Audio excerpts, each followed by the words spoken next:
Okay, so she's saying that the song "Let It Go" is evil. The song "Let It Go" in the Disney movie Frozen. Couldn't keep it in. Heaven knows I tried. Be the good girl you always have to be. Conceal, don't feel, don't let them know. No right, no wrong, no rules for me. Oh my gosh, no rules. Wow. Yeah, that's evil. Evil. That's what I'm saying. I'm free. And if you've seen our video on Gnosticism, then you know this is a very common theme in Disney. This turning from rules, essentially through a Christian lens, turning from the Bible, which is looked at as a bunch of rules.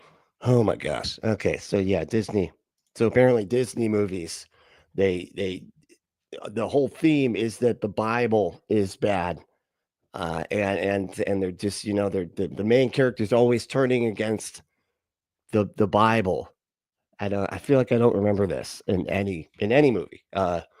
Really. It's yeah, no, just nothing. I don't but all the Disney movies apparently have this like as a as a theme or whatever. I don't know. We're gonna get into it. I am Brantley. This is the Punk Apostate. Let's go.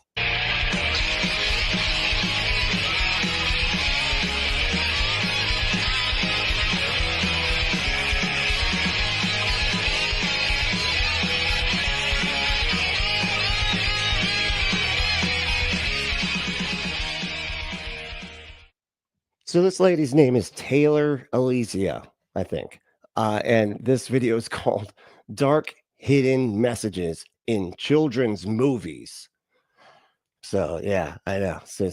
And this is very reminiscent of like me, like the way I was raised. I remember not being allowed to watch like certain cartoons and stuff because of the witch magic, and they're afraid that those movies might make me, the child, interested in playing with Ouija boards and stuff in order to get magical witchcraft powers and stuff. And so, you don't want to put that seed in a child's brain so that they, just start inviting demons into the house and stuff, whatever. It's this complete nonsense. Just like people that are completely controlled by fear. And it's just really sad, but let's check it out. Hi, what if I were to tell you that all of these movies that I have popped up on the screen right now are all very much the same and all carry the Pocahontas. That's funny, which is just like the magic in that movie was like of the natives' beliefs and stuff like that. That's okay. the same theme. And the theme that all of these movies have in common is divination. Divination is the practice of using supernatural means to gain knowledge of the future or secret things. The four elements, earth, air, fire, and water, Knowledge of the future. What that happens a lot in the Disney movies. They're like figuring out the future through witchcraft. are often used in divination practices, with each element representing different qualities and energies that can be interpreted to gain insights into a situation or question, particularly within traditions like Wicca and other forms of paganism. They are considered a foundational tool for understanding the world around you and the forces at play within it. So like this right here, like, did you hear she just said like paganism, which as far as I understand, paganism is basically just any religious belief that isn't like like the Christian, the Abrahamic religions, right? As far as I understand. And so they're all terrified of this. Of course, like I guess witchcraft would, be in there and in those beliefs or whatever. A lot of like Wicca stuff I think comes from like native believe. I don't know. I don't know where it all comes from, how it all works or whatever. But like they'll sit there and just vilify other cultures and stuff and say that it's all evil because anything that's not their specific religion is demonic. And they, it's calling on the powers of demons and stuff like that. You can't just have other cultures believe in stuff. It's no, they're demons. It's demonic. It's all Satan. They're Satanists. They just don't know that they're Satanists. And I think that's like the direction she's going here. I don't know. Will lead you to the question of why would this be in a movie for children? And it's no surprise that I don't know, like magic's fun, like magic's interesting. Like, what do you want kids to watch movies with zero magic? Really? Really? Like, come on. Like fairy tales had magic, like a lot, because that's what makes them fun. That's what makes them interesting. Jeez Louise. Disney has included magic in their movies and shows since the beginning. Yeah, the place is kind of called the Magic Kingdom. Like it's sort of like kids like magic. What the As we said in a previous video, Hollywood itself was named after the ancient druids, creating magic wands out of holly trees. Disney has always included magic. Shit, so it's the Hollywood, the wood from the holly trees. Oh my magic wand. Oh my gosh, evil. That's just evil. Magic wands and wishing upon stars. When you wish upon a star.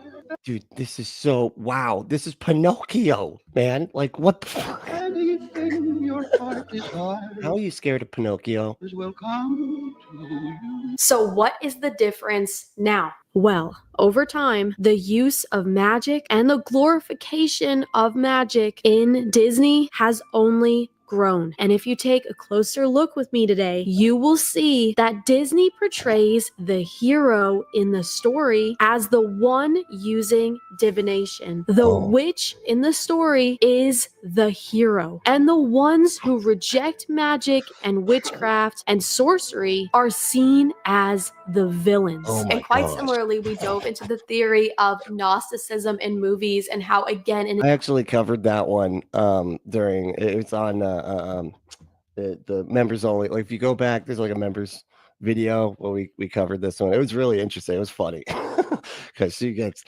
it's just like Apophenia run amok. She's just finding connections in literally everything and making every little thing into her religious beliefs, but like bad, but like hating on her religious beliefs or whatever.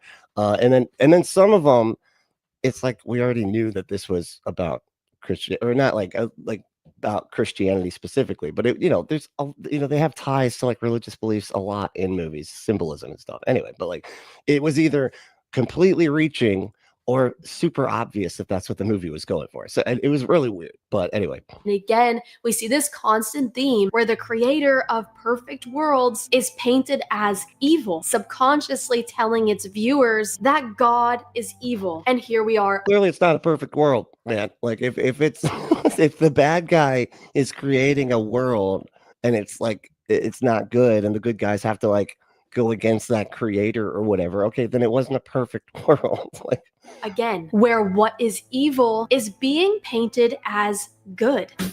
I made bad look so good.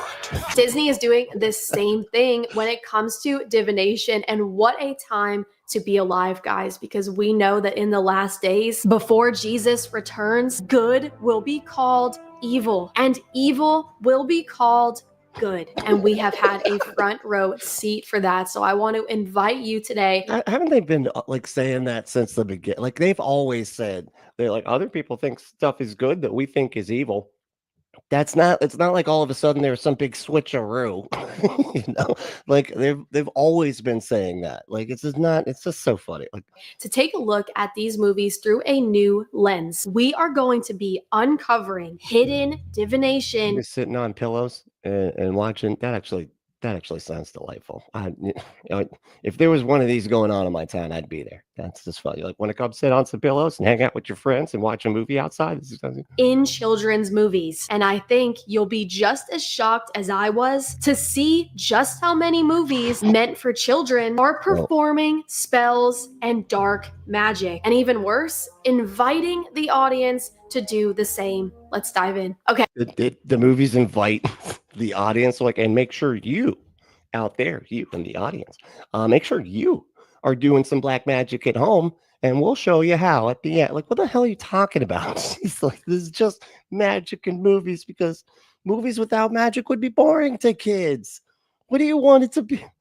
My God. Okay, really quick, I just want to give another shout out to Little Light Studios, who makes putting together these types of videos so much easier on me. They've obviously put hours and hours of time into exposing the darkness in Hollywood and Disney. So if I cover them, I used to. I had to stop because they kept giving me copyright strikes because they had to sit there and play like entire scenes of these movies and stuff. And it's like, dude, you can't get it. So like, I appreciate that she's actually doing it because just taking their madness, which is hilarious and really interesting, and just makes it so that I can actually react to it without getting copyright strikes every 2 seconds. So, I'm actually thankful for her doing this whole thing with the little light CD, because I don't know how they don't recognize that they need to switch up what they're doing, because they have to be getting copyright strikes constantly. If I'm getting them just from reacting, they got to be getting them. If this is a topic that you find yourself really interested in, you should definitely go check them out. In the movie Frozen.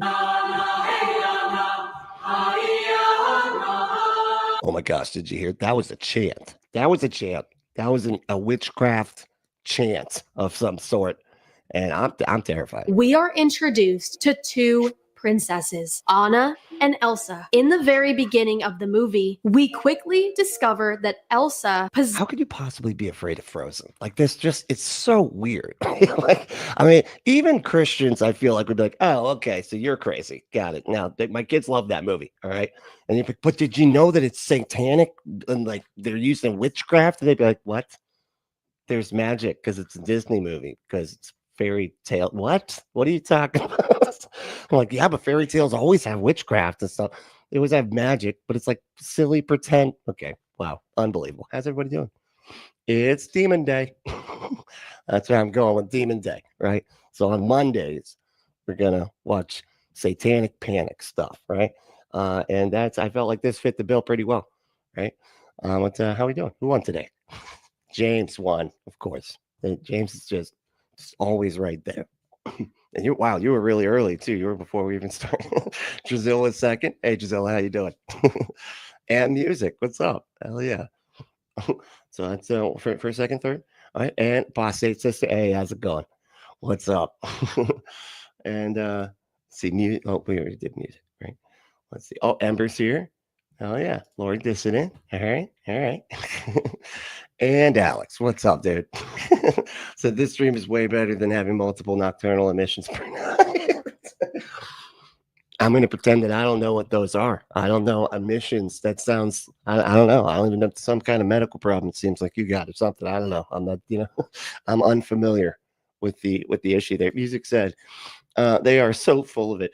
Disney movies brainwash kids to have faith. Go watch the Tinkerbell scene. The disgusting way it plays with kids' emotion to train you to believe without evidence. Oh yeah. I know what you're talking about. You gotta clap, right? Isn't that? Well, you gotta clap.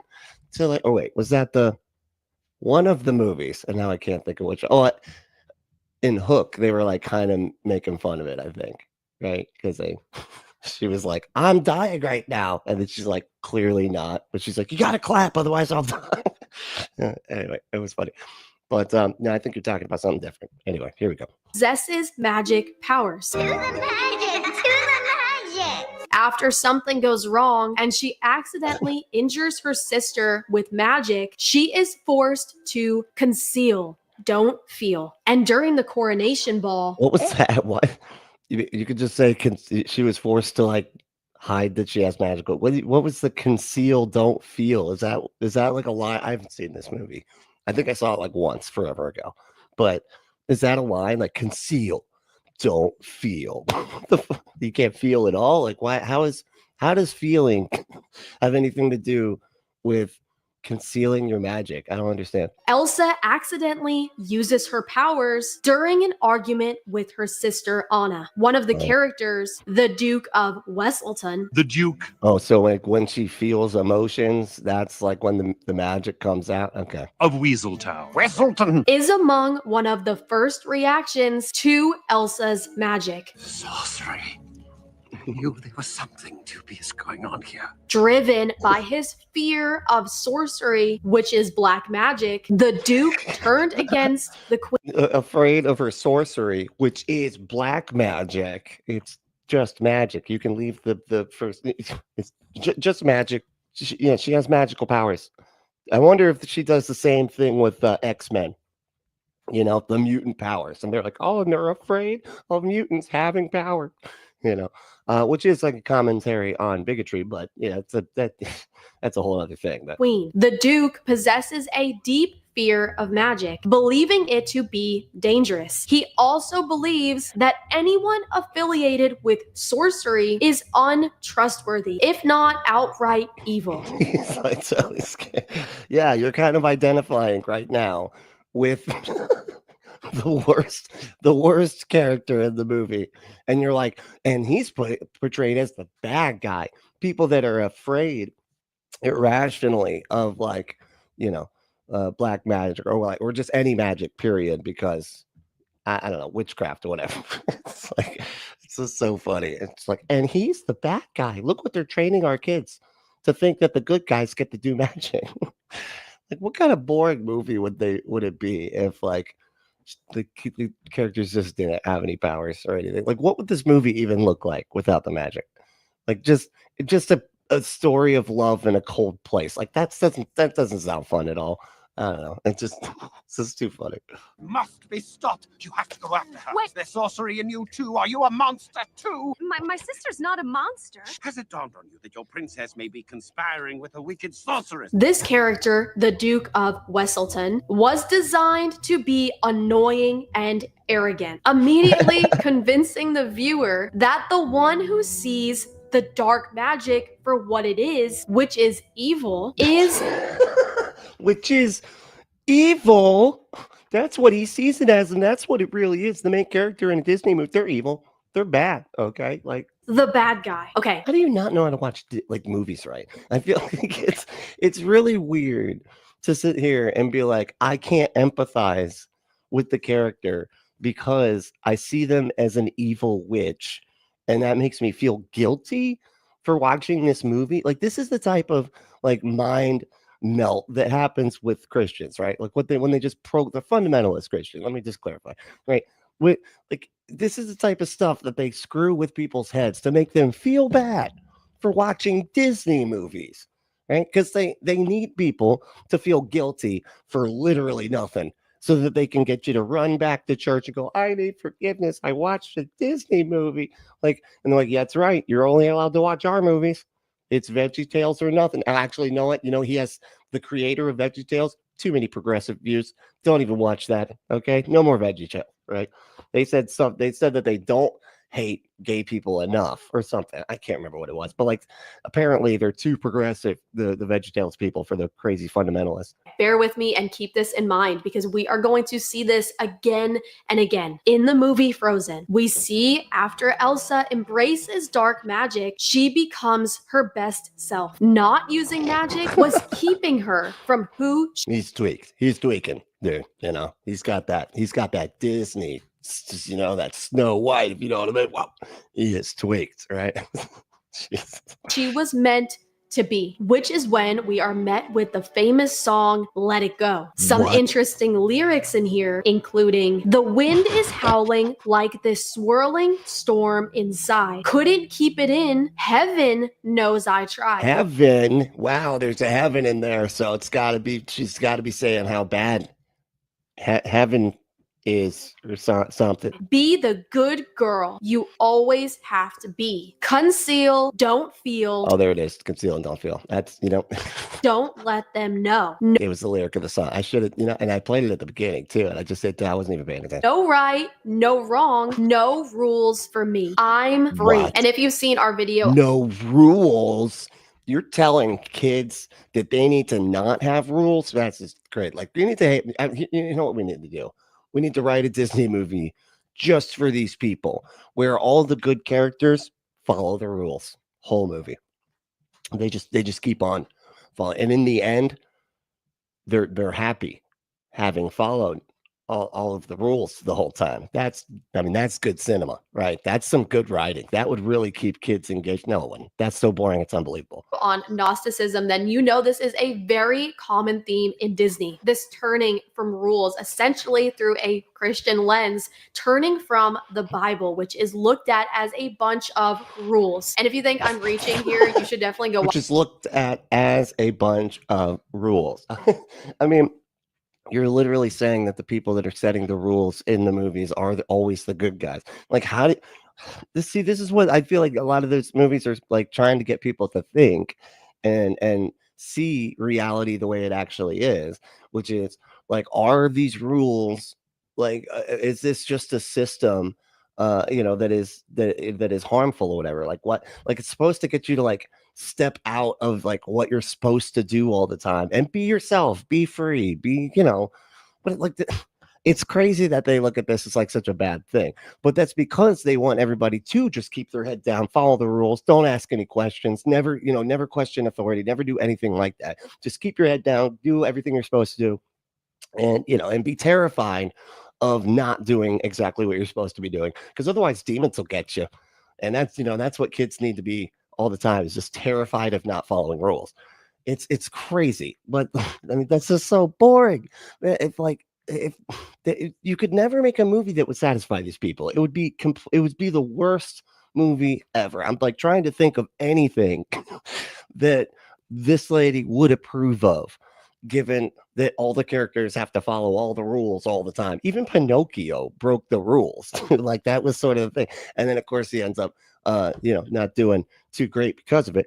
But he had to discover that for himself. I don't know where I was going with that, but there's a point to be made there. Watch that video. Heaven knows I tried, but I just can't. We then see Elsa sing, I just can't with the heaven, okay? I just haven't. I've tried, but I can't with that heaven crap. Those people are weird. They're weird, and they want me to follow too many rules. I just can't. Heavens no. Heavens no. One with the wind and sky, feeling completely connected to nature. The basic fundamental understanding of witchcraft is when nature speaks, we listen. How witches do this is through elements, which I'm just gonna let you guess what the entire subject of Frozen 2 is. Elsa learning all about the 4 elements, and Elsa going out and trying to find the 5th element, which is another good movie with Bruce Willis, honestly. And it's kind of in the future. It was written by a 13-year-old, right? But it was pretty fun. And he had blonde hair in that one, which kind of threw me, honestly, throughout the whole movie. It's like that. I feel like that was the only time I ever saw that dude with blonde hair. But anyway, spirit, air, fire, water, earth. Air, fire, water, and earth. Yes, but look, there's a 5th spirit, said to be a bridge between us and the magic of nature.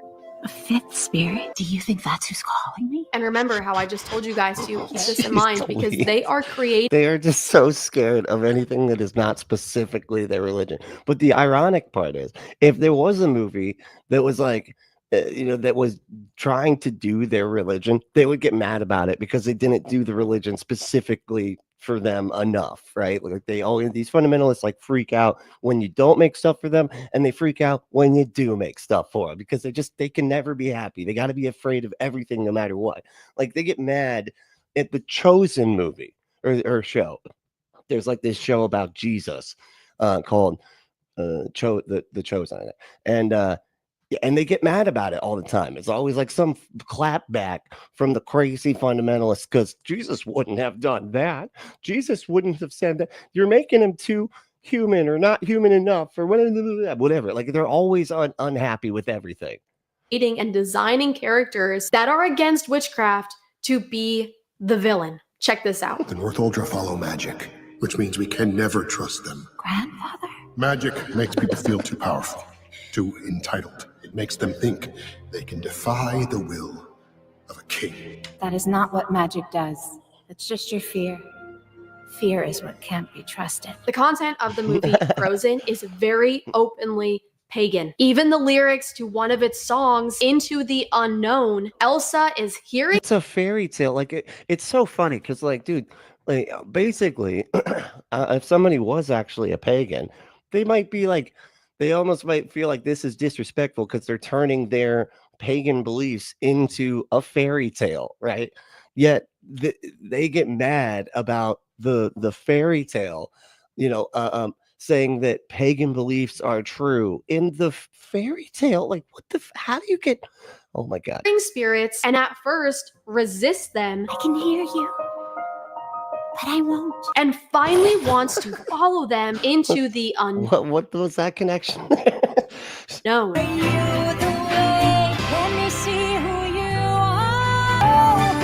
I'll skip it through the song. It's just, I mean, I get why she has to do that, but it's very off-putting. It's like, wow, this is like the weirdest sounding song ever. And again, if you think this is a stretch, look at what this practicing. I don't think it's necessarily a stretch. I mean, I would think it is, but I mean, it's also just like, what the hell? Who cares? Man, this is the weirdest thing to get upset about. It's a fantasy movie. Jesus. Which this Wiccan. It's like getting mad at like Lord of the Rings and being like, oh, that damn, the damn wizard is just too much like a sorcerer. I mean, he is a sorcerer. He's a wizard, right? And being like, that's evil. And look, they're making the evil wizard the good guy that leads the unsuspecting little hobbit guy on an adventure. Like it, you can do this with anything because like most of these fantasy movies are going to have magic. They just do it in one way or another. And it seems like the element thing, because that is something that was like, you know, that is believed within those pagan circles, right? But it's like that's where they just are pulling their ideas from for these fantasy movies. They're literally saying that like pagan beliefs are fantasy, but she, you know, it's too dumb to understand that. Wrote in this article about the movie Frozen 2. When I say that Frozen 2 was a profound spiritual. As is gonna just make her freak right out. And there was even a talking snowman and evilly animated. That's like the words I put. Evilly animated. It was animated like evilly to be one of the good guys, even though it's evil. It's very confusing for kids. I don't even know how kids can watch this and not just immediately start punching people on their way out of the movie theater because of how confusing it is about morality and everything. It's like, jeez, always what the fuck? Experience for me. I know that makes me sound a bit insane, but it's nevertheless true. And I know from conversations that I've had in the week since the film's release. She said, I know that makes me sound insane. I know, but hear me out. No, I'm not hearing you out. That I'm not alone. It spoke to my own spiritual practice as a Wiccan and a student of goddess lore. And also a very popular book among the witch community is this book called Elemental Witchcraft. This book specifically teaches witches how to work with earth, air, fire, water. I like the air. There's some air in this one. All the cups. The cups with the stuffs, right? And yeah, this one's just empty. You're like, wait, what was it? Oh, that's air. Yeah. Oh, okay, got it. Well, technically aren't all of the except for the fire because it's like eating up all the oxygen. But like that one's got air in it too, if you know, technically speaking. And spirit. And when I said the word elemental, you may have immediately thought of Disney Pixar's Elemental. Oh my gosh, you're right. That was exactly what I was thinking of because they made a movie about a fire meeting a water. And see, this was, remember I was talking about like we used to be all afraid of the skateboarding brand, what do you call it, World Industries, right? And World Industries had like a water guy and a fire guy, and they were always just, you know, fighting. There was, you know, it was like Roadrunner and Wile E. Coyote or whatever, right? And so but the reason that we were so afraid of that growing up was because of this nonsense that, oh, it's the elements, man. And the elements are witchcraft. That's satanic demons. You know, because satanic panic. I don't know. And apparently it's still going on. It's unbelievable. Which again, this entire children's movie is centered around the elements. Meet the residents of Element City. Air usually has their head in the clouds. Earth can be a little seedy. Water. Oh man, the puns are out of control. Water is always getting into something. And fire, we run a little hot. And of course, it wouldn't be a Disney movie without a hint of Gnosticism. My dad would boil you alive. Why does anyone get to tell you what you can do in your life? I know. Why? Well, you should just follow all the rules all the time. We should make a movie about that. That would be very interesting. Some of you guys think it's just a theory, and it is one, but why is it that the father figure is always painted as the evil one, this bad guy that we must rebel from? And now, because you gotta like grow up. Like the whole point is like breaking out of your shell and like actually thinking for yourself and actually being your own person, which is an excellent message to provide kids. Telling kids that they have to do everything that their parents say all the time and have to do everything that all the systems or whatever, all the systems set up to like oppress and limit them are like perfect and, you know, good and everything. And they should never question anything. Just do everything that you're told all the time. My God, dude, like, and you wonder why that's not that, because like that's what they want. They want kids to just never question anything, just always just do what you're told, think what you're told, right? Like this, like I was raised, I was homeschooled and everything, and like you're not allowed to think other than what they want you to think, to the degree where they would limit what you have access to. I mean, movies like this and stuff, they would literally limit that, you know, growing up and everything, because they didn't want you to question anything. They just wanted the world that they like created for you, like a Truman Show, for your child, to make it seem like all their silly magical beliefs are so reasonable, right? And it's just and questioning any of that is like evil and bad, right? And so that, but they're the ones sitting there like lying to their kids because they can't allow their kids to access reality and actually be able to interact with it in a way where they can learn new things that maybe their parents don't want them to learn. It's so stupid. Like, it's just like they are the bad guys. I'm sorry. If you got people limiting access to information, they're the bad people. Like, my goodness. And that's what a lot of these movies I think are going against. They're saying like, hey, you know, kids, you should just think for yourself, ask questions, you know, don't just accept everything the way that other people tell you it is. Just ask questions, be yourself, do your own thing. Like, that's all good stuff. Jeez Louise. Naturally, when you see something for the first time, you're like, okay, Disney, that's interesting that you used that concept. But what happens when you see that same concept 2 times and 4 times and 8 times? I mean, it gets to a point of, okay, this is just like not a coincidence anymore. What is the obsession here? And today, I want you to ask yourself, what is Disney's obsession with the elements? In Raya and the last, because it's got like an undertone of magic, man. Like, what he's and again, and this one and Raya, I'm pretty sure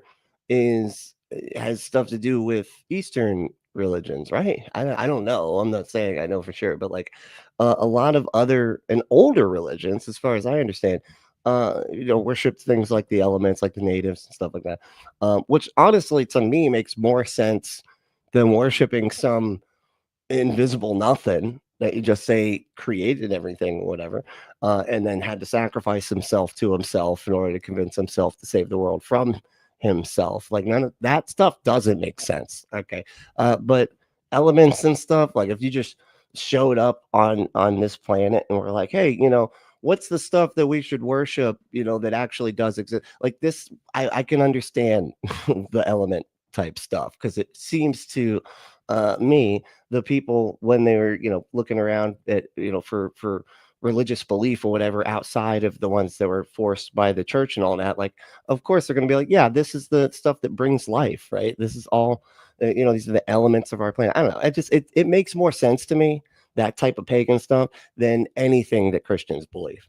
Dragon, we have the same thing. Pocahontas, obviously, the same thing. All around you are spirits, child. They live in the There we go. earth. See, it's like they're going against like native beliefs or whatever in this one. And I remember we weren't, you know, we were not real. My parents did not like this. They did not like this movie, because of this whole thing, the magical talking tree, right? And just caring too much about nature. That's all about whatever, you know, and the spirits in the wind and all this type of stuff. They were just scared of all of that, because again, it's like, if it's not a movie about their specific religion, then it's evil and bad, and you know, it's demonic, right? These are demon beliefs right here.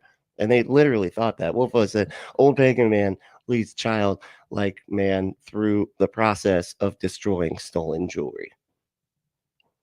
What? What is that from? What? Old pagan man leads childlike man through the process of destroying stolen jewel. I don't know what that is. Is that a plot of a movie I missed? Was that the plot of Element? I haven't seen Element. Okay, so I don't, or the Elemental or whatever. But there was jewelry. There was jewelry in that one. Interesting. I didn't realize that. Hey, Ember is hot. That is right. Like Ember is very elemental. She's got that hotness. Anyway. Water, sky. I hear the wind. Yes, listen with your heart. You will understand. Right. And Wizards of Waverly Place, which obviously is a show about witchcraft, but oh my gosh, it's so obviously a show about witchcraft, which is evil. I enjoyed that movie. Are you talking Frozen? Or are you talking the Pocahontas? Both seemed fine. I don't know. Like I said, the Frozen one, I was honestly kind of confused about, right? Because I remember watching that and everybody was like, it's the most phenomenal movie ever. And I will say that it was really cool to look at. Like the colors were really pretty. But as far as like the movie goes, I just thought it was like, I was like, this isn't, I don't know, it just felt like kind of mundane. I don't know, but it was okay. I was just kind of surprised that it was like this. Like when I saw Toy Story, the first one, I was like, this is phenomenal. This is like such a great movie. Characters are awesome, everything like that.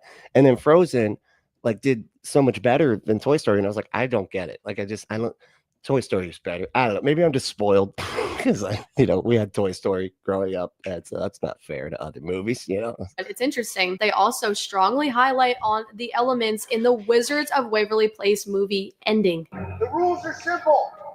The only spells you're allowed to use are those involving the 4 elements: earth, air, fire, and water. And Nickelodeon. It's so weird that they like get messed up about this. Like, yeah, there are pagans that believe in this stuff or whatever, right? But and they're just pulling from that because it's about wizards and stuff. They're like, they're nodding to like the actual pagan beliefs. But of course, I'm sure, they're taking a lot of liberties. I don't think that they're doing exactly. I don't think a pagan watches those movies like this. This is exactly my beliefs right here. That's right. I'm a Wiccan, and I did that yesterday. What they're talking about, before I flew off on my broom. Whatever. It's not. I don't. It's just like a basis because it's kind of.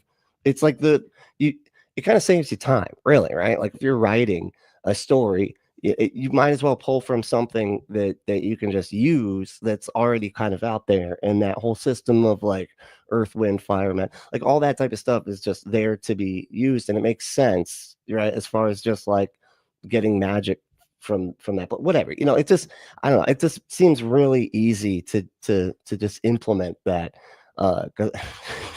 And they get so scared about it. It's just so funny. I don't know. Nickelodeon, for that matter. Most powerful man on the Oh planet? yeah, I was gonna say because it's like isn't Avatar all about like the fire people and stuff? The evolution of Aang's power. We'll be exploring his growth in all 4 elements. Each will have skills that demonstrate functional and combative proficiency. We'll also check out his connection to the Avatar. I mean, you got to remember too, like the fundamental, like the elements are kind of fundamental to our reality, right? Like they're just. It's not like these are things that are completely made up that the pagans came up with or whatever. These are just like basic stuff within our reality. It's just crazy. The spirit world and energy bending. Okay, now that you see how overdone this truly is with the elements, we're going to move on to a movie that I honestly love, which is Encanto. I love it, but I cannot believe that they performed an actual ritual right in front of me, and I didn't even notice. The movie Encanto centers around... And I didn't even notice until somebody like pointed out. So what, did you like catch demons because you watched them do a seance or whatever without noticing? Or what did you say it was? Encanto. I love it, but I cannot believe that they performed an actual ritual right in front of me. And just any ritual is bad. Okay. I didn't even notice. The movie Encanto centers around a family that lives in a house that is alive. The movie Encanto is full of everything magic. And it's full of everything, man. Even the house has demon powers. That's what I'm just going to call magic demon powers from now on, because that's what they really are. It's witchcraft, demon power, satanic evilness. Seems fairly innocent, but magic never is. And it wasn't surprising to see this character, Bruno, perform an actual We don't talk about Bruno, no. magic circle used in Wicca. This I actually really like the songs in that one. This one had some really, really great songs. And the one, damn it, of course now I can't think. Damn it. All right, never mind. Hold on. magic circle is used to form a sacred space or form of magical protection. It may be marked physically with salt, flour, or chalk. And we see this character, Bruno, perform. I'm scared of drawing a shape. See, this is why I always bring this up when we talk about morality and everything. Like, you know, a lot of times they'll, you know, say like, oh, where do you get your morals from? Huh? If it doesn't come from God, where do you get your morals from? Right. And so I always bring up this as an example because I'm like, you would say as a Christian, right, drawing certain shapes on the ground is immoral, right?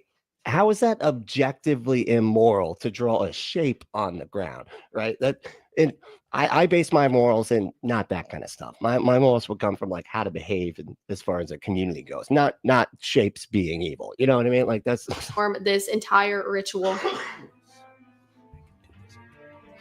Oh my gosh. Listen how serious the music is. It's just terrifying what is happening. Oh my god. Oh, he threw the salt all over his shoulder, which isn't that just like a funny, wasn't that kind of like a funny, isn't that like a superstitious thing or something? Remember like Lloyd Christmas in Dumb and Dumber, he like threw the whole salt thing over his shoulder because he spilled it or something, and then it hit that big guy, and then the big guy like came over and they had to anyway.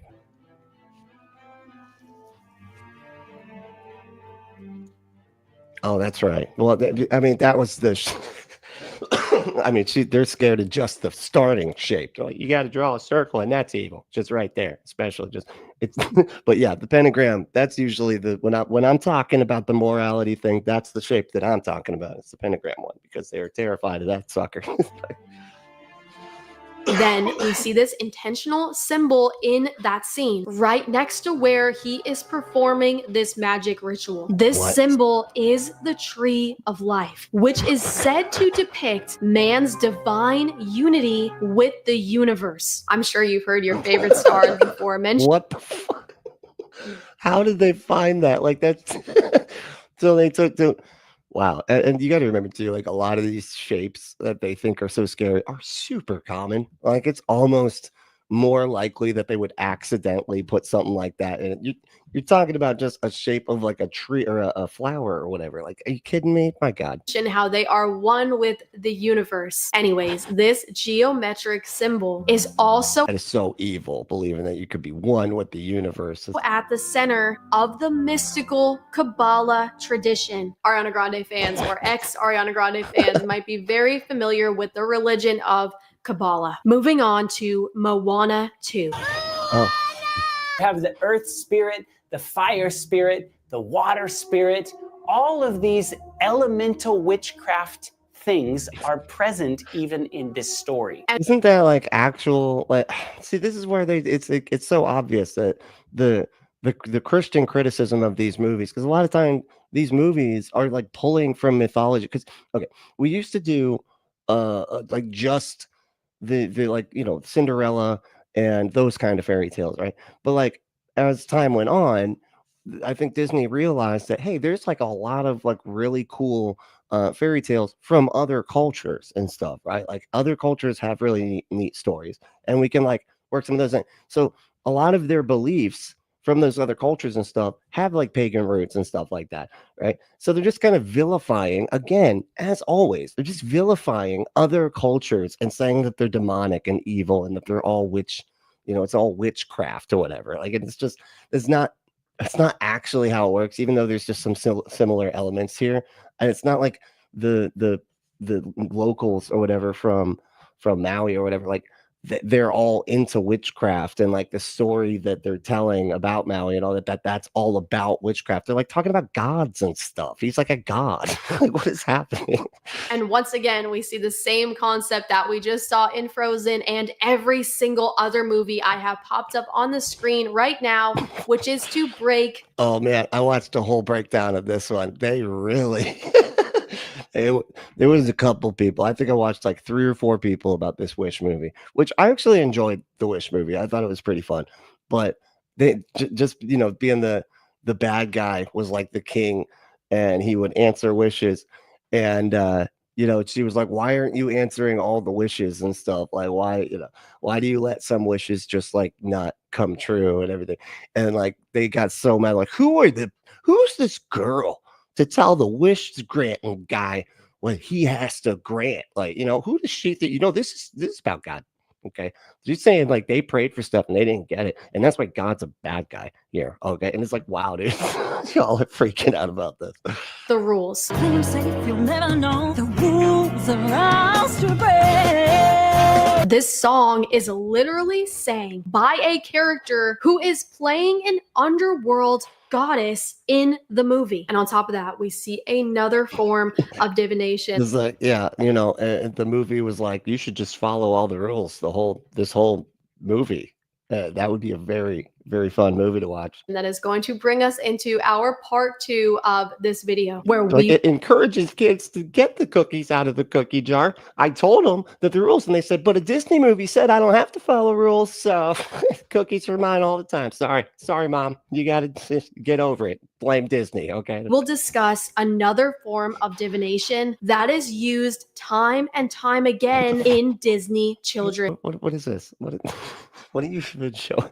Got Gandalf over here with a demon box. Okay, this lady's clearly trying to calm everybody down. Okay, like, whoa, hey, let's not get too worked up here. Okay, that this person's clearly past. They drank too much, and so let's calm down here. Not movies, which is necromancy. Necromancy is the practice of magic involving communication with the dead. The Bible is very clear that we are not to seek out or pray to those who are dead, because when we pray to anyone else besides Jesus Christ, we are praying to the demonic realm. I wonder if they would count Mary. I know, like, sometimes this is why I was growing up believing a lot of this stuff, that we always like said that Catholics were like satanic, right? Because they would pray to the dead. They would pray to the saints. Oh, and look over here. The Bible says not to pray to the dead, right? And, it's just funny how, and that's the Christian religion that the religion I was raised in branched off of. So we managed to like make the religion that spawned ours into a satanic one. It's crazy how this stuff works. Our dead loved ones cannot communicate with us, and we cannot communicate with them. But these movies designed for kids other cultures, man, like what the and like communicating with like the dead and everything. Like this is just this is a human thing, dude, because like that's just one of those things where like, of course this is in a lot of stories because it's something that a lot of people would want to be able to do. Like, wouldn't it be neat? That's how you write stories. Wouldn't it be neat if, and then you write it down and you're like, let's make a movie about that. Like, and communicating with the dead, of course, that's going to be something. And I think like in a lot of other cultures too, it is something that they believe in. I know the guy that I work with, he's like from the islands. He always talks about that. He always talks about like his loved ones and stuff, communicating with them in different ways. And he's a Christian. He goes to church and everything, but he just has like other beliefs about like the people that he loves that passed on, that they communicate with them in different ways, but so I don't know. It just is weird that they get so hung up on stuff like this. Teach them that is not the case. In Moana, we see her communicating with her dead grandmother. Hey, Nitty, what's going on? Okay, hold on. Let me. I see the line. Okay, I see. Nitty said, sorry, I haven't been looking at the chat for a few minutes.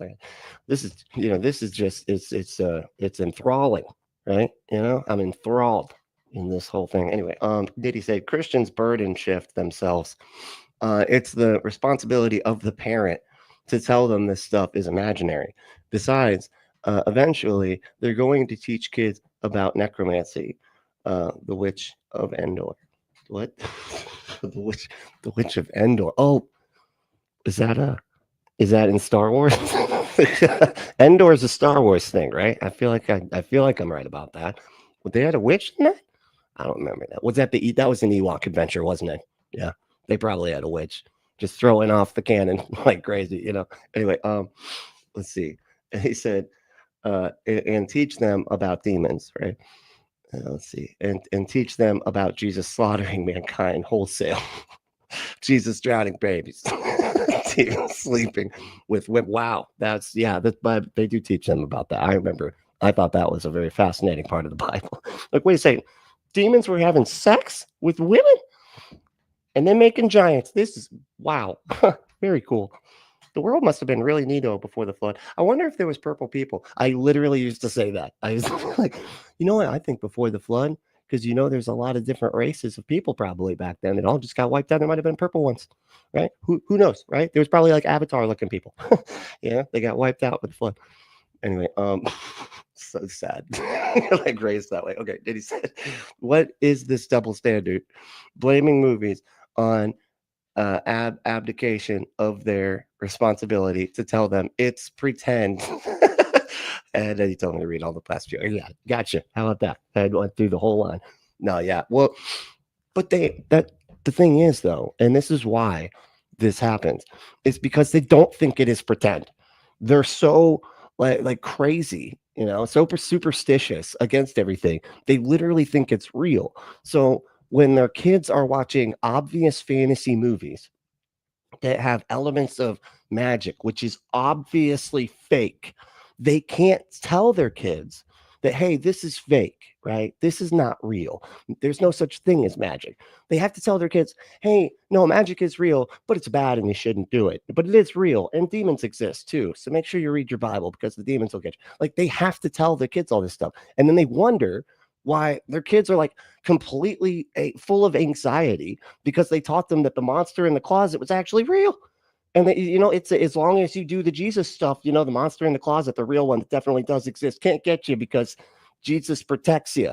But it is real. Like it's just this, they don't understand how damaging this is to kids and how difficult it makes it to determine truth from fiction when you're growing up. Like it was embarrassing how long it took me to figure out, like, oh, this is how you figure out if stuff's true. Because I like lived most of my life up until like in my 30s, believing pretty much anything anybody said, as long as I thought they were a good person. I was like, a good person knows true things because that's how my brain was wired growing up. It's like if I'm like, if I like this person, you know, if I think this person's nice and they're nice to me, then the stuff they say has to be true because that's the way truth has to work, right? Which meant I had to believe everything. I was believing all sorts of insane crap. You know, it's like you give me ancient aliens, sure. You know, I always say that you know they just had to have a Jesus, an alien Jesus on their planets, and then that kind of made it so that I could still believe in aliens. You know, Bigfoot, all the, you know, the Loch Ness monster, there's dragons, okay? And humans lived with the dragons at the same time. The Bible says so, okay? So there was, dragons, like everything. It didn't matter. Like I believed in literally everything, all this witchcraft, magic stuff, like all that, you know, because I was never taught how to actually think. I was never taught how to like logically deduce if something is reasonable to believe or not, because reasonable to believe was completely skewed for me. Grandma! You might have noticed in Frozen 2, Elsa is also seen communicating with her grandfather. And if you don't think that people are doing this evil, they were communicating with dead people. Oh my God, that's necromancy right there. That's what that is. That's some Satan stuff. I want you to check out my sister in Christ. She used to be heavily involved in witchcraft, and I just want you to hear a little bit of her testimony really quick when it comes to necromancy. Me and my mom sought out a medium who they believe can connect them with their dead loved one. It was this is Isaiah Salvador. I don't know if you can see it now. He is obsessed with demons. Oh my gosh, he is so funny. Like he always talks about like things that you have to get rid of in your household. Like he's literally said you can't shop at thrift stores because you don't know if somebody put demons in that item that they then get, donated to the thrift store. So it's like, wow, dude. And it was like, get these items out of your house now. He's got like a whole team of crazy people that are obsessed with demons and getting demons out of people's brains and all this other stuff. It's insane. Really convinced it was my grandma. And I was really giving the demon that then posed as my grandma for like the next 7 or 8 years permission to literally infiltrate me, be with me all the time. I never once thought that it was evil. Yeah, people are doing this. This seed is being planted. And we also see the movie Coco plant this seed as well. The one night of the year our ancestors come visit us. Well, and isn't Coco, again, this is like another culture's thing, right? Like this is a story from another culture, right? And of course they're like, oh, it's so evil and everything. Because like in a lot of these cultures, I feel like are still Christian. They just have other elements to their Christianity where they have like other superstitions that like coincide with their Christianity.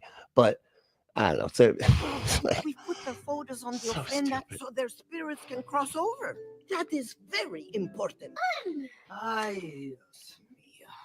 Okay, next up and lastly, we have the movie Onward, which is entirely focused.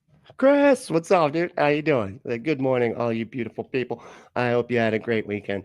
Hugs. Amber, look at you saying hey to everybody. What's up, Chris? How you doing? Daily Atheist in the Morning Network. Awesome show. It's like one of my new faves, actually, that I lurk in. I just lurk and watch it while I'm getting ready for this. It's a great show. Everybody should go subscribe. I mean, I'm sure you're all are already subscribed, but if you're not, go subscribe. Got to. It's an awesome show. Focused on necromancy and even using a magic spell to bring back their elves, man. They're elves. What has happened?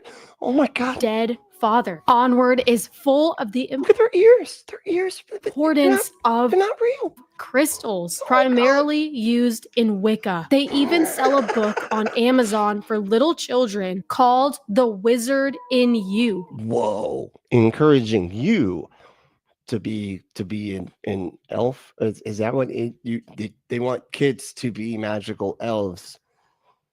And what's going to happen is they're going to figure out the elves are actually real and they can become, I don't know what's happening. With 12 spell cards inside. It's no secret Disney has been planting seeds to glorify the dark arts since its beginning. And through glorify the dark arts. Entertainment have created a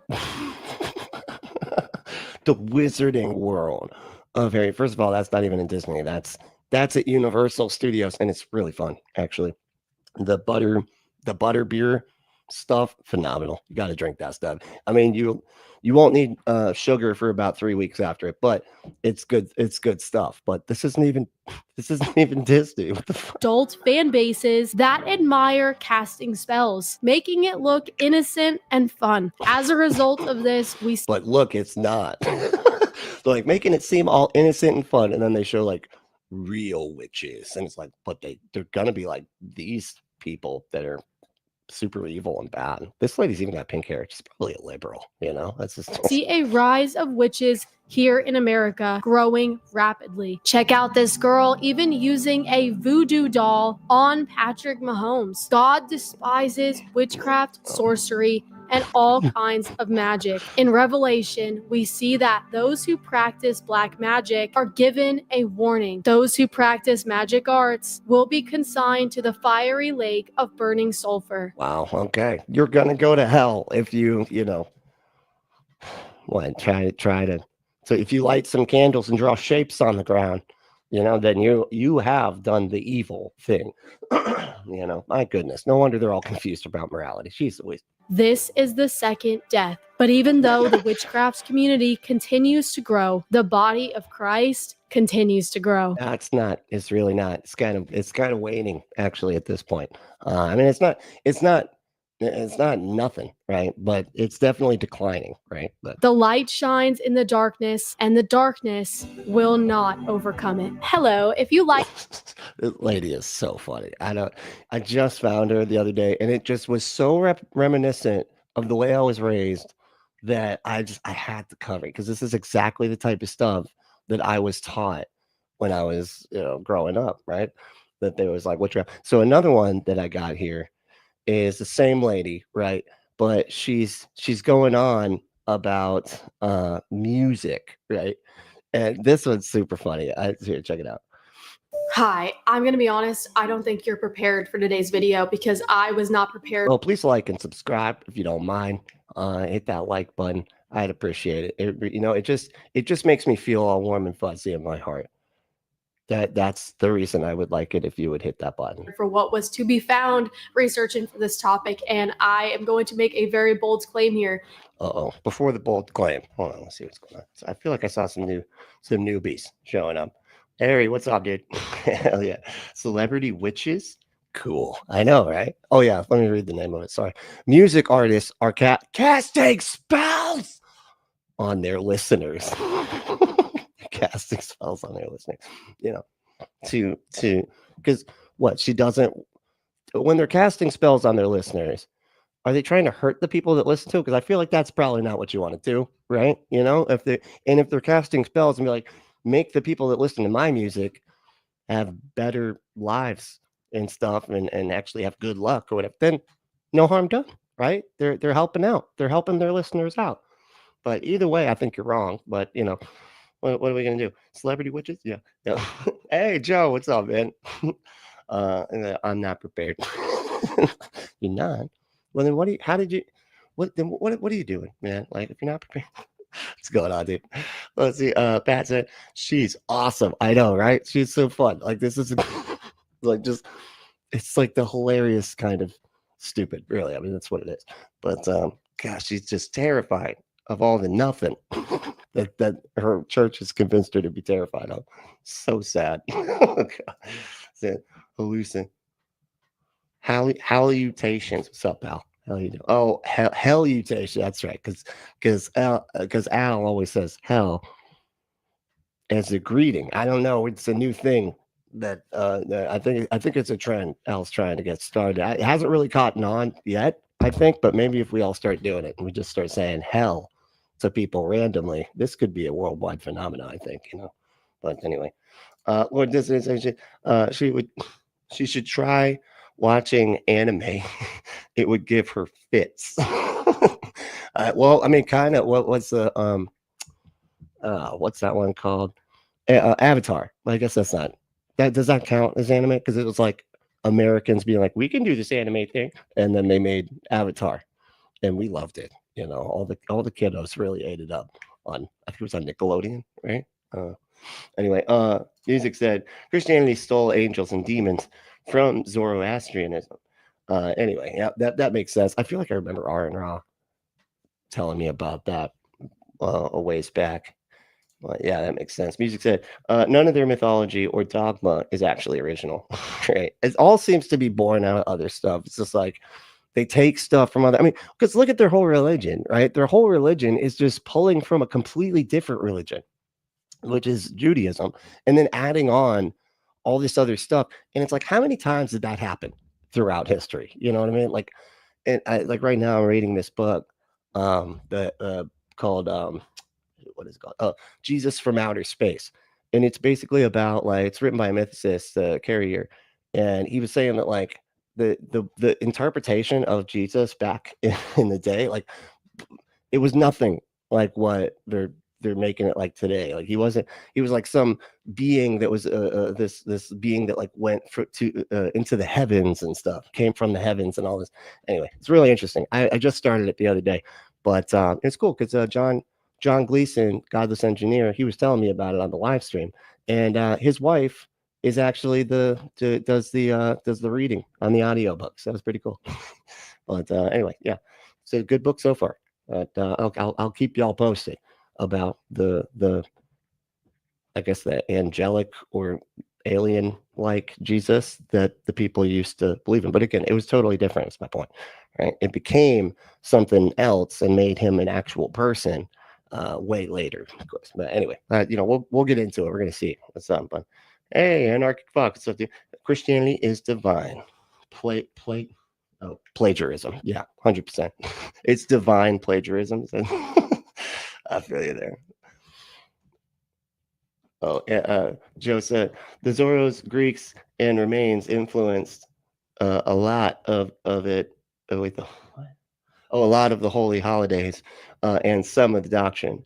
Most post-Nicaea is pagan.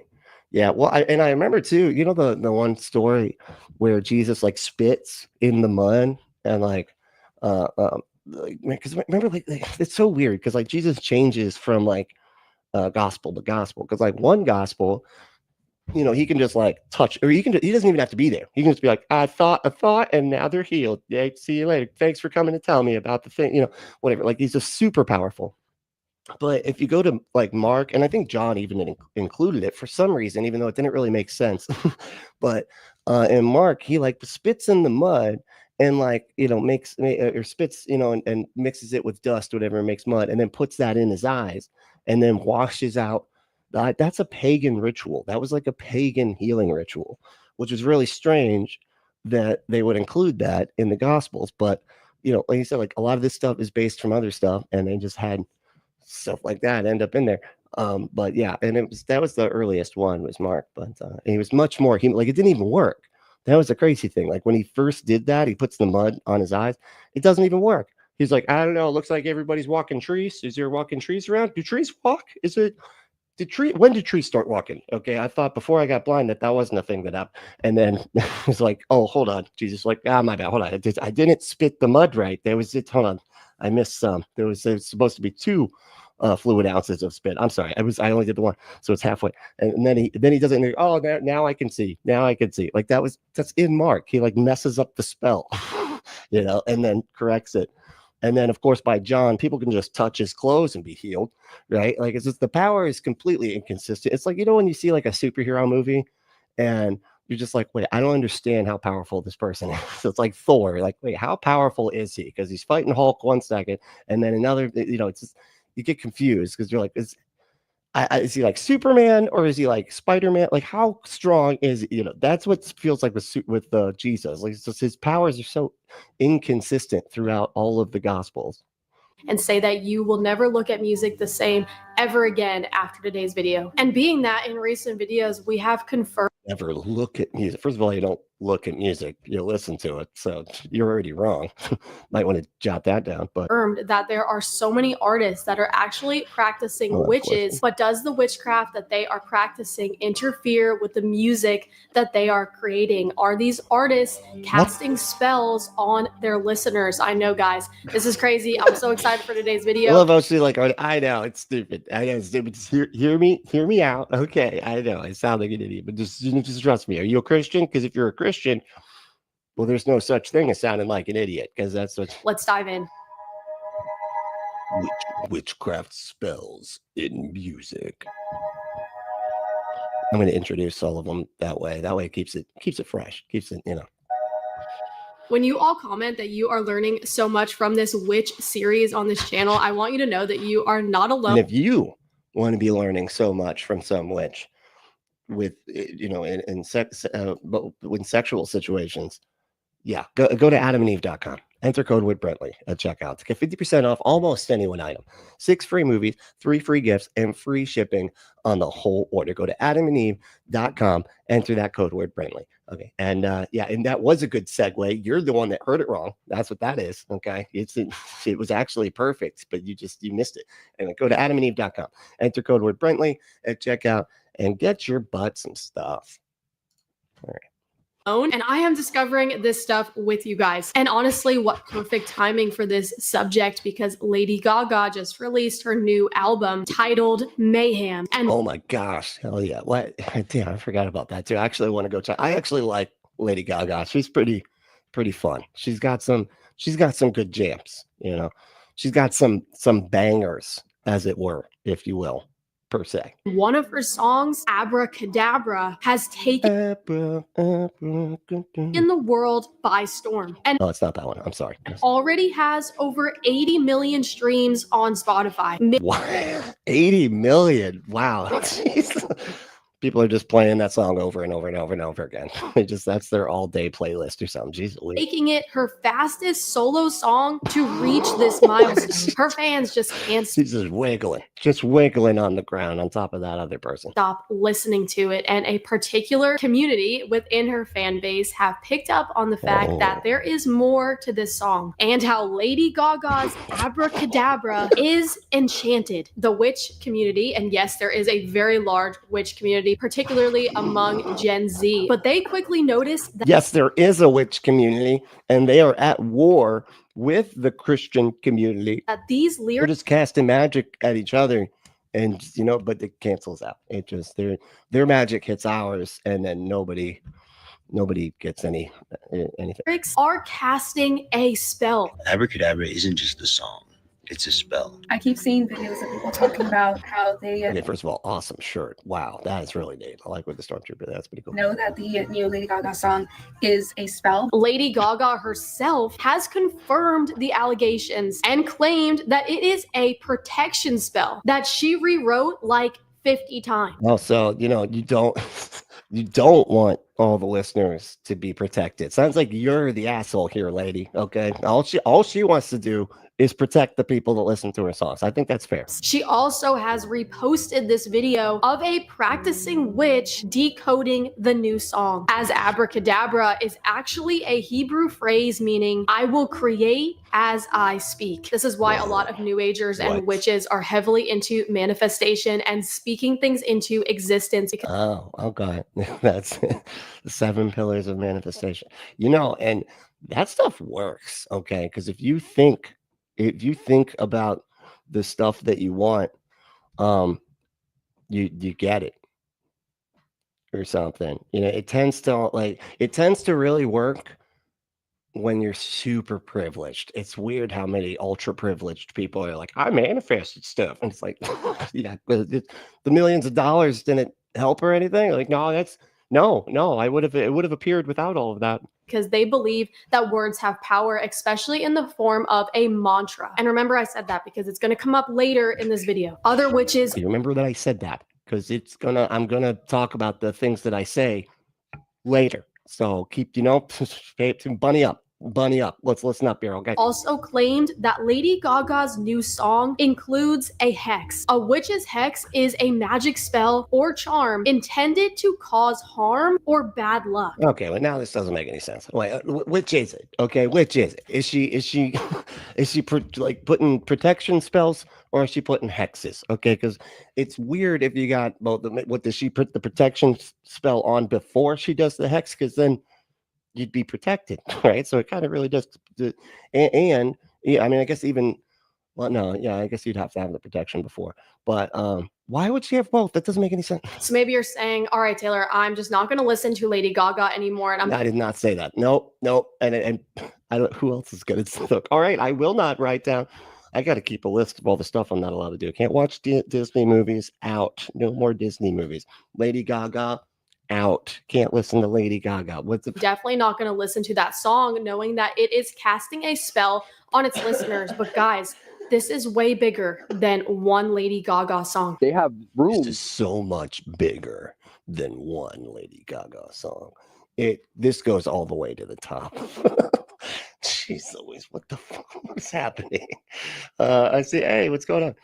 Said Gaga has these idiots eating out the palm of her hand. Yeah, because they never, and we kind of went over this the other day with the liquid death thing.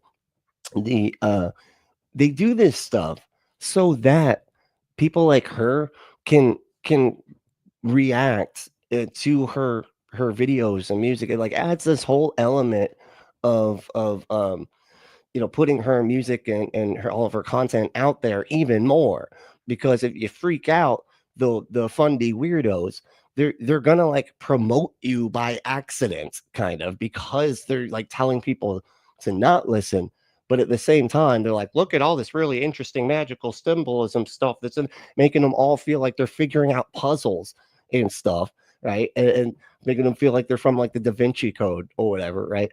And now she's getting twice the play because she's added this really interesting element of whoa, look for all the symbols, look for all the And these people play right into it and don't even realize it. It's genius, really. It's quite funny. In certain studios that are like set up where you can do like rituals. So they have like altars, and they'll play the song backwards, and they'll do spells and rituals to a song. And what it does, and the reason why, is because they're able to cast spells on the people and put negative energy to people they wouldn't be able to reach. What did the backwards thing have to do with it? He's crossing his wires here, because like the backwards thing was like, if you played it backwards, like if you played like the records backwards, you used to, okay, so for the younger members of the audience, you used to be able to like listen on these things called record players. I got one anyway. You listen to these things called records, right? And you could actually make it go backwards if you put your hand on it and reversed it, and you could actually listen to the record being played backward, right? And people would do that with like Beatles albums and stuff, and they would say that the Beatles albums were like saying "Hail Satan" and demonic crap like that. But so he just like skips right over that. He's just like, and they played them backwards some too, because just the notion of them playing it backwards is scary to him, I guess. But that's what he's referring to. Right. You described moments where you saw people actually doing seances over their music. Absolutely. So what did that look like? So we would all be in the studio, and it would almost be ritualistic. You know, we would light candles, and as the beats are playing, they would, you know. There's always some person that nobody knows who the hell they are. It's like, I was in Hollywood. That's right. I was in Hollywood, and once I saw all the demon magic, I was like, I'm not going to do this Hollywood stuff anymore. And then it's like, who is it? I don't know. Some guy.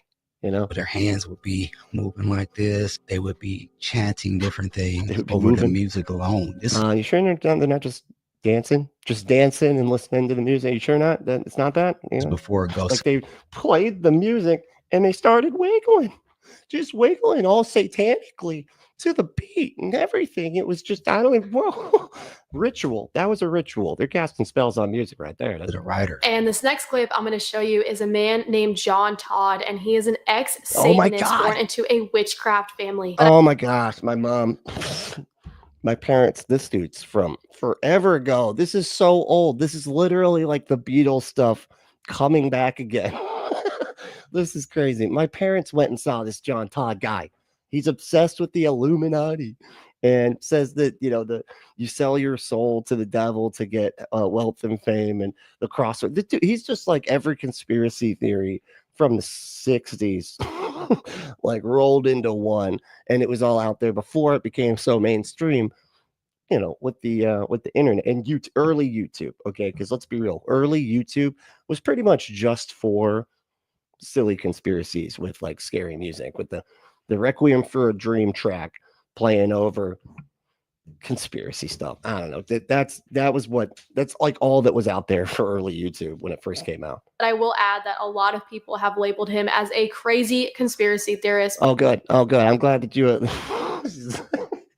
But he is not a crazy conspiracy theorist. He is a very well-adjusted conspiracy theorist, actually. But how many of you guys are finding out in 2025 that these crazy conspiracy theorists were right about a lot of things? We went off in this store and we started talking. I said, David, I'd like to ask you a couple questions. I said, I already know the answers, but I've been gone for 5 years. I like to know if certain things are still the way they were when I left. Now, I'll have to explain some of this when I'm done, because you're not going to understand it all unless you know something about music. I said, do they still take the master to the temple room? Dave said, yeah. I said, do they still have the coven conjure demons into the master? He said, of course. I said, now, I got to know something. Of course. We do that all the time. So, you know, why would we have the whole room for it if we stopped doing it? Why would we do that? Come on. We got to let, you know, that room would just be sitting there otherwise. What is the main reason for rock music? You know what the reason is. Please, David, I don't want to guess. Tell me what the main reason is. He said the same as when you were in, so that we can play spells on people that we couldn't cast spells upon. And this next clip is Anton LaVey's daughter. And if you don't know who Anton LaVey is, he is the founder of the Satanic Temple. But no, wow. God, why can't they just, okay. Wrong. Like, just Google, like 2 seconds, just Google real quick, okay? He's the founder of the Church of Satan. That is not the Satanic Temple. It's a totally different thing. And it was back in the 60s. And I don't even think there's anybody that still believes in that whatever that version of Satanism or whatever. The Satanic Temple is a secular atheistic religion. It's a 501c3 church, and it is mainly to kind of like throw a wrench into the theocratic rules that give supremacy to the Christians, right? So like when they're having like Christianity taught at school, the Satanists show up, the Satanic Temple goes, okay, cool, then we're a religion too, so we get to teach stuff at public school, right? And they go, hold on, maybe nobody should be teaching religion at school then, because you know, if they have the right to do it because we have the right to do it, then maybe we shouldn't have the right to do it. And we're like, yeah, exactly. And that's the whole point of the Satanic Temple. But it's very different than Anton LaVey's nonsense. He was an idiot. Like he was an Ayn Rand fan. You know, he was like loved being greedy, and he was just weird. He was just a weirdo that wrote books. He lied about literally everything, and I don't know. So it's just like he said, like he joined the circus for a time. No, he didn't. It's so stupid. Like there is a really good episode of Citation Needed with the Puzzle and the Thunderstorm gang and Cognitive Dissonance, and they're all together on a show called Citation Needed, and they did an episode on Anton LaVey, and it was really good. So yeah, check that out. Citation Needed. Yeah. The sequel one said, this woman is so confused and scared. I've been here the whole time, but my eyes have rolled so far back I can now see my own asshole. Wait, how would that, if they roll back, it would have to, like upside, so it's upside down. You're looking down in your brain out wow, that is, at first I was like, you can't even do that, but I see, I mean, I don't think you can do that, but it's quite the visual. Let me see. Can you see anything through it? Can you see anything out that sucker? What if you stand up and shine a light? You know, just get a flashlight and sit on it or something. I don't know. It'd be I'm just curious. You know, let's do some experimentation on this sucker. But his daughter and her husband sat down for an interview about one of their newest albums, which was classical music. But in this video, I want you to pay attention. Which was classical music. Lame. I don't know what they were doing, but you know what her husband who releases a classical music album. Like, but they're Satanists though, so it's scary. Classical music says about what happens when we listen to music that had a ritual performed on it. Take a listen. We make music for a purpose. It's not just background music, or it's not just, you know, fluffy, light stuff. This is not elevator satanic music. It's ritualistic music. It is music that by even the act of listening to it, you are participating in a satanic ritual. And remember. Okay. Jesus. Andrew said, they're so clueless. They don't realize they're criticizing witches for doing what they do in their own religion. I know, like praying, like if they, okay, so if you had a Christian album, right, and they have a Christian studio, you don't think they pray over the songs, right? And be like, Lord, please bless this song to go out to the world and change hearts and minds through this song. Like they do the exact same thing. But like when somebody of like pagan beliefs does it, they're like, evil, you know, it's crazy. It's too funny the way that works. But where are we at? Atomic Punk said, well, that and Smash. Well, that and Smosh. I'm sorry. The Smosh thing was it. And yes, it's that and Smosh is exactly what I was thinking too. I totally 100% agree. Remember how in the beginning of this video, we found out that there is most definitely rituals being performed over some of the songs that you are listening to. Most definitely, because this one guy said so. Some of the songs that you are adding to your Spotify, that you are playing over and over and over again in your car. The same music that has so many people saying it's just a song, and the It literally is just a song. My goodness. confirmation alone of how many of the top music artists in the world are practicing witches furthers this claim that there are actual spells in some of your favorite songs. That furthers the claim? Like, what the hell does that even mean? you mean validates it? Is that what you're trying to? It's very trappy, but it's how about let's say it's very spooky. I'm casting a spell on the audience. They tell me Beyonce's a witch and shit like that. Oh, that she we is. should be scared. Yeah, okay. Oh, okay. I like the top tester. What's up, dude? Said prosperity preachers. God wants you to be rich versus poverty preachers. Satan made them rich. Right. Yeah. It's funny how they do say that. Oh, they must be rich because of Satan blessing their ministries. But when it's their ministry, they will still say that it's blessed when it grows, right? But it's evil when it's too big. There's a cutoff. I don't know where it is, but at some point when the ministry gets too big, then it's Satan. It was Satan the whole time. And you're just like, we didn't know. We thought we were growing because of the real God. And then it's not. It's not because it got too big. I don't know.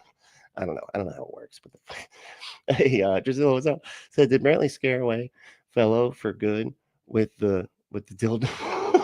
Yeah, probably. I think that, he did not appreciate my ads and my segues or using his comments as segues.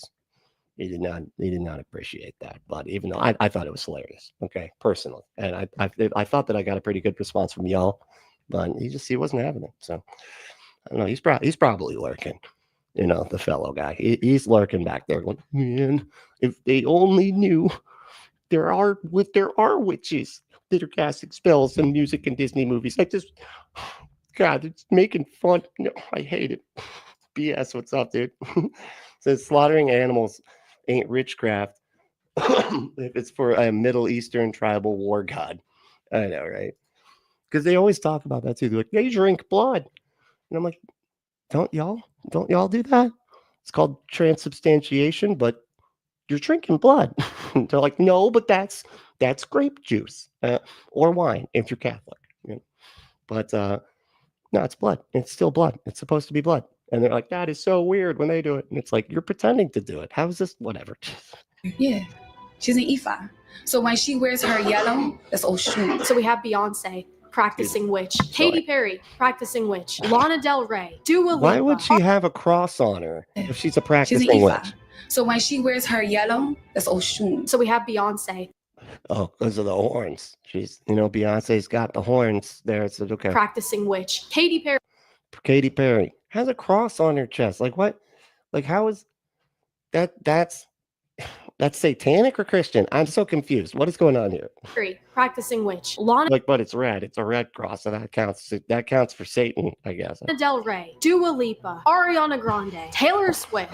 Taylor Swift, of course. I knew it. I knew she was going to get to the Taylor at some point here. Upon hearing the instrumental that Aaron created for it, it felt strangely. I say witchy, and I stand by that. It felt like somebody standing over a potion, making a love potion, dreaming up the person that they want and the person they desire and trying to figure out how to get that person in their life. Totally. It's up to fate. It's magical. It's called manifestation. Weird. That's how human beings actually make sense of it. We're manifesting, but it's something else. For Swift. Okay. So that, to me, what that implies that she's just saying like how the song sounds, right? It sounds like, and she's talking about like, just like manifesting your love. It's like a romance thing, but okay, whatever. Jeez Louise.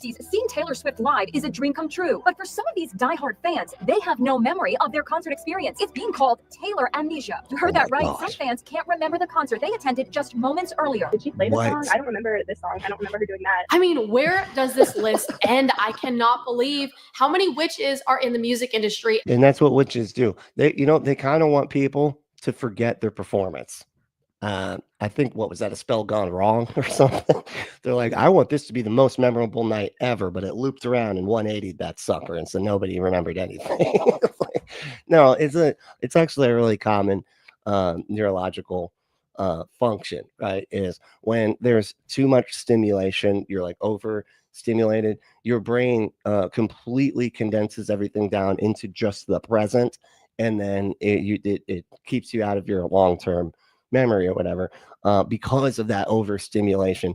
And it seems to only happen, not only happen, but it seems to happen the most when there's like these huge artists where the people have like, where they have like these obsessive followings and stuff, because they're just so like, like they're so in awe that they're there in the presence of the person that they are, their favorite artist, whatever. And then they get overstimulated and can't remember what happened. It's actually a really common thing as far as I understand. But yeah, no magic required.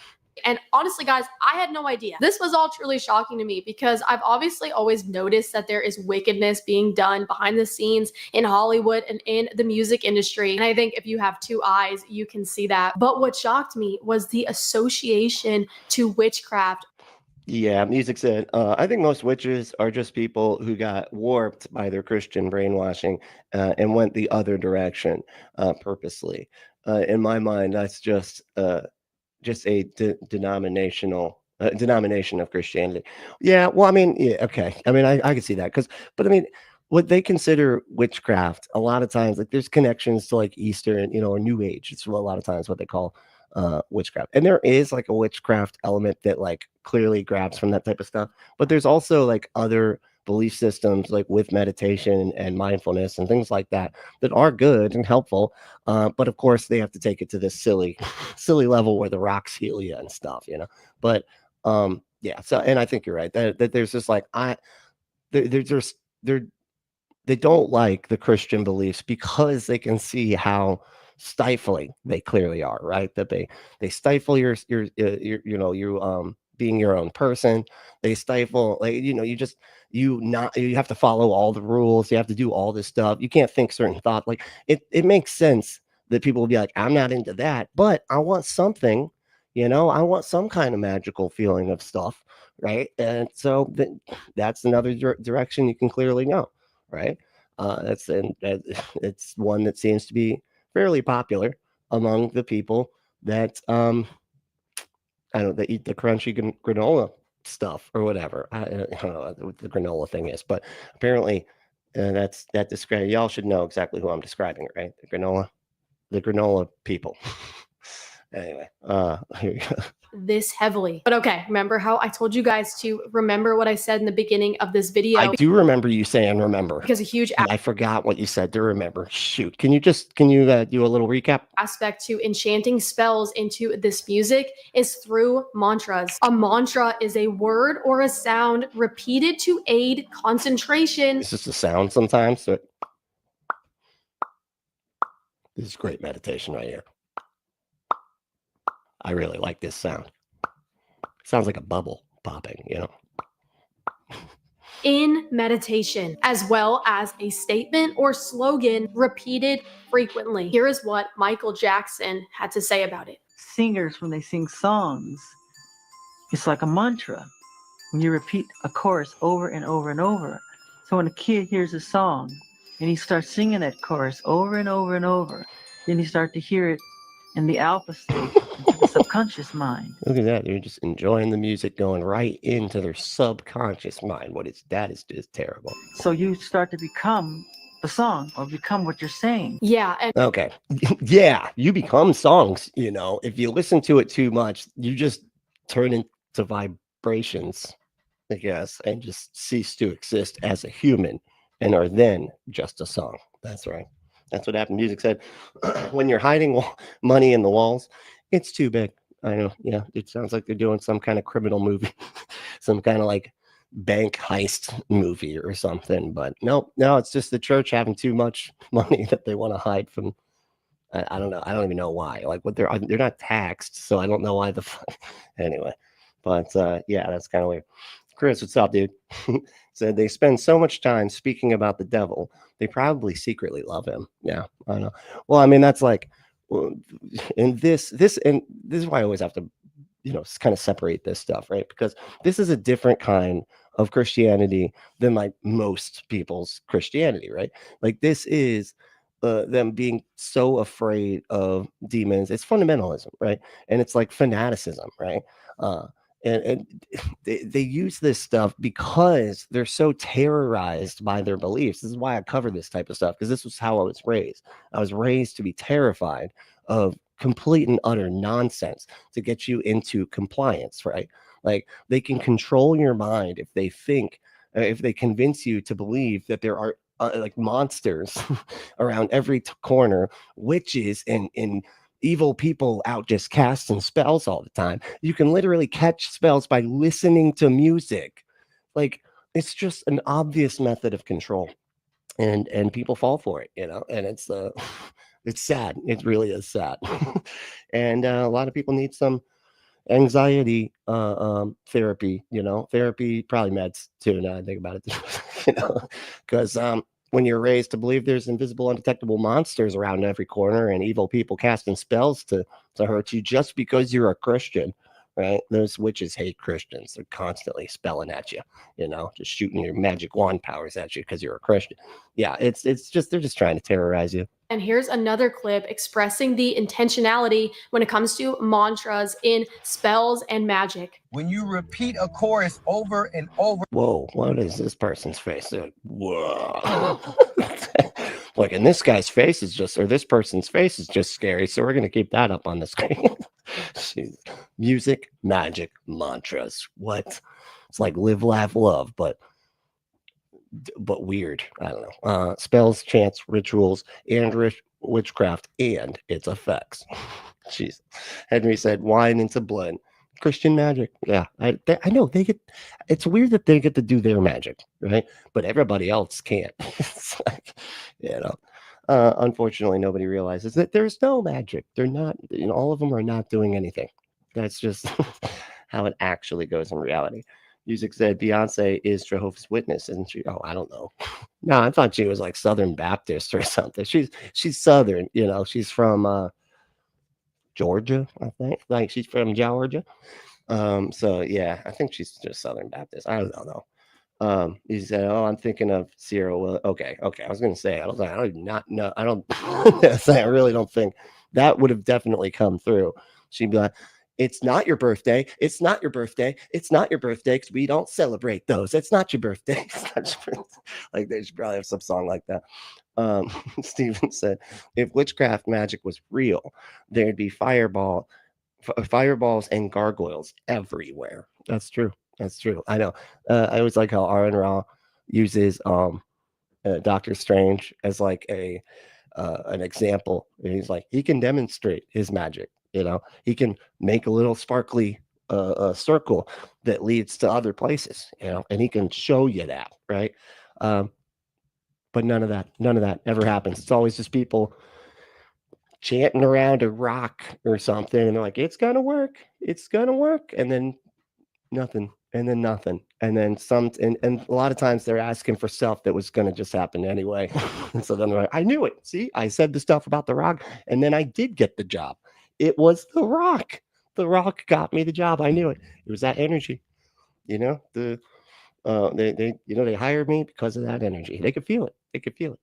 But no, it's just their version of superstition. That's all, really. Again, what's happening is it's going into your subconscious mind and you are becoming whatever you are singing. Look, this is new to me. What does that mean, dude? You are becoming whatever you are singing. That is just so weird. Like, why would you think that? Like, and it's funny because, like, there's music that I've listened to that, you know, that I disagree with the words, you know, of some song. I still like the song. I didn't become anarcho-capitalist because I listened to Pennywise. Like, that's not, you know what I mean? Like, that didn't happen, right? I didn't become I can't even think of another good example.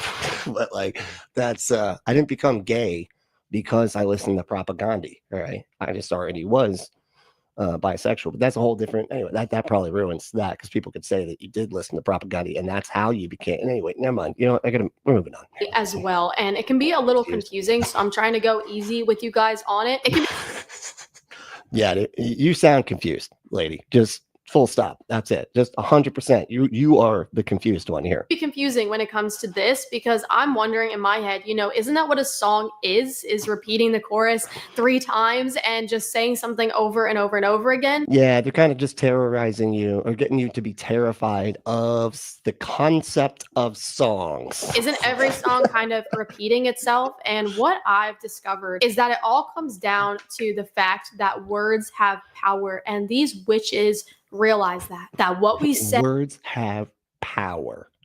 Okay. I mean, if you're talking about as a tool for communication, I'd agree.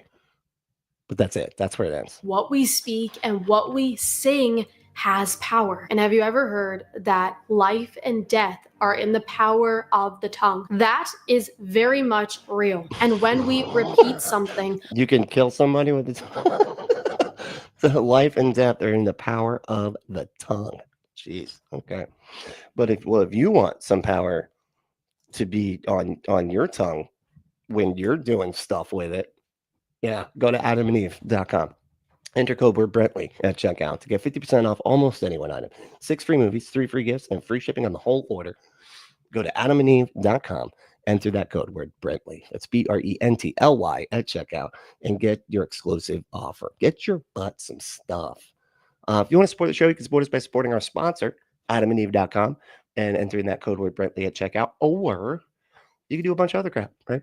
I'm working on something for Patreon that will only be able to be on Patreon because I can't do it on YouTube at all. Not allowed. So I'm going to be reacting to Sam Cedar on Jubilee, right? So he was I'm going to try to cut together the best parts, right? But he was on Jubilee.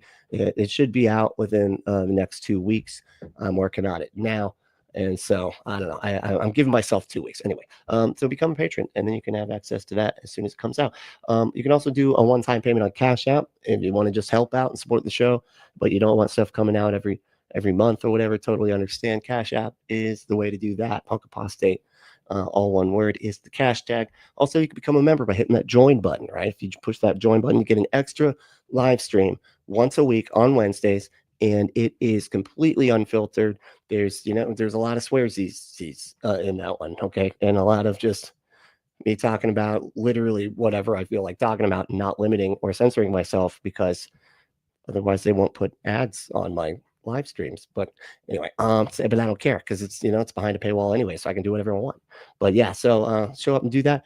Become a member, and you get access to that, as well as you get access to a lot of live streams that are that switch over to members only as soon as they come out. Like yesterday, I had like a live stream, and it switched over once it was done being live to members only. And if you didn't catch it live, you can only see it if you're a member. So you get a lot of those. I'm going to say like 1 out of every 5 or so. It's like that. It's just random. But anyway, so yeah, if you want to become a member, there's a lot of reasons to do that. Also, if you want to email me, my email is punkapostate@gmail.com. Let me know if I get anything wrong. Also, send me your deconstruction, deconversion stories. I love hearing that sort of thing, like what it was that kind of pushed you over the edge to start asking questions and eventually kind of like fully leave the religion. I like hearing stuff like that. Also, join our Discord. We got a Discord below, right? And all the links are there right now because I already did this. I'm trying to be a little more professional there. Anyway, and also follow me on all the socials. All the links will be below, But I'll tell you what, the main thing is to stay logical, loving, skeptical, and compassionate. And we will see you next time.